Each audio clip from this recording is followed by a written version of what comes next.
What's up, guys? It's your girl, Mac Cox from Maccouture Crafting, where we discuss all things pop quilture.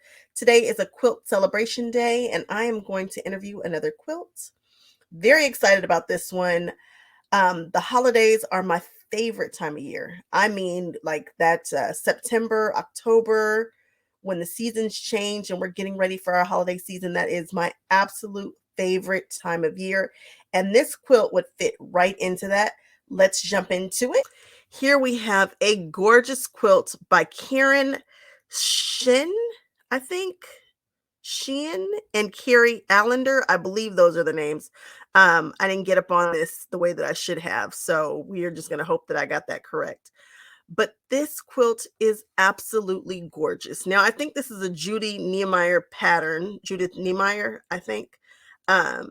Forgive me if I'm saying that wrong too, but we are all about how this came together, the color choices here. It's really quite simple. It looks like there are several colors of red. I can see them, but through these leaves, which is interesting, it looks like the same color fabric was used, as opposed to when you get into this tight piecing and then this piecing over here, it looks like there was a variation of the reds, which I like, because these are a big draw. Your eye gets drawn right into that big shape. And to keep it continuous it's an amazing decision. I love that that decision was made. And then it looks like they did the same thing with this green. It looks like they used the exact same green in the same place going all the way through, even though when you get into this diamond area here, you have some variety and some variation. I am really into flying geese right now, and I don't know why. I'm really into flying geese. And so to see these flying geese here just kind of take that curve, there is something just magical about that.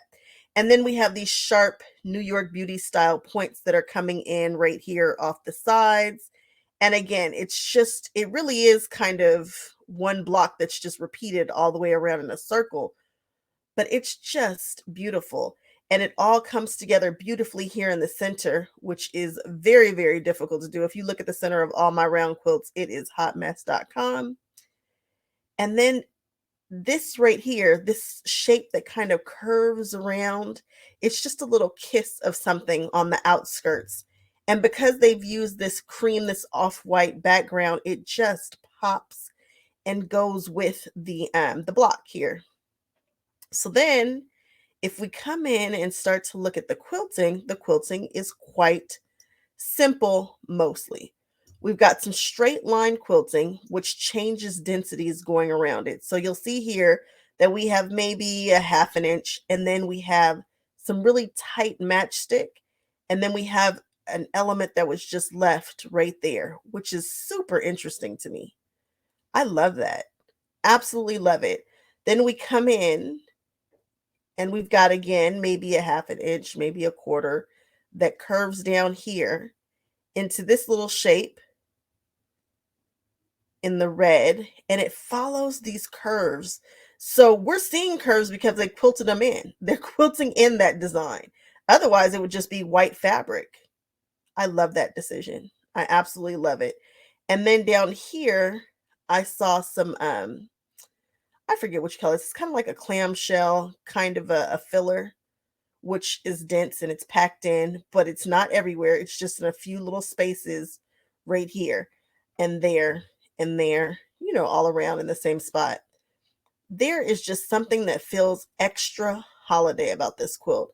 I'm actually pleased to see that they didn't add any rhinestones. I mean, rhinestones are such a thing. We see them constantly all the time. Everybody wants to rhinestone all the things, but they've left this one without it, which means I don't know about sleeping with rhinestones, guys, which means that this could absolutely be a beautiful bed quilt. I would put this on a nice, beautiful queen size bed without even thinking about it. Of course, it can be a wall hanging to it, to be whatever you want it to be. But I think it is absolutely gorgeous. I like how these lines here with the quilting are pointing toward the flying geese, the same direction that the flying geese are going. It's just a stellar pattern, and it was executed beautifully. It has a ribbon here. Now, I'm not sure exactly which ribbon this is, but hey, it got a ribbon. And it's probably because it's absolutely striking. In color theory, red and green are colors that sit opposite the color wheel, which means that it should really be beautiful.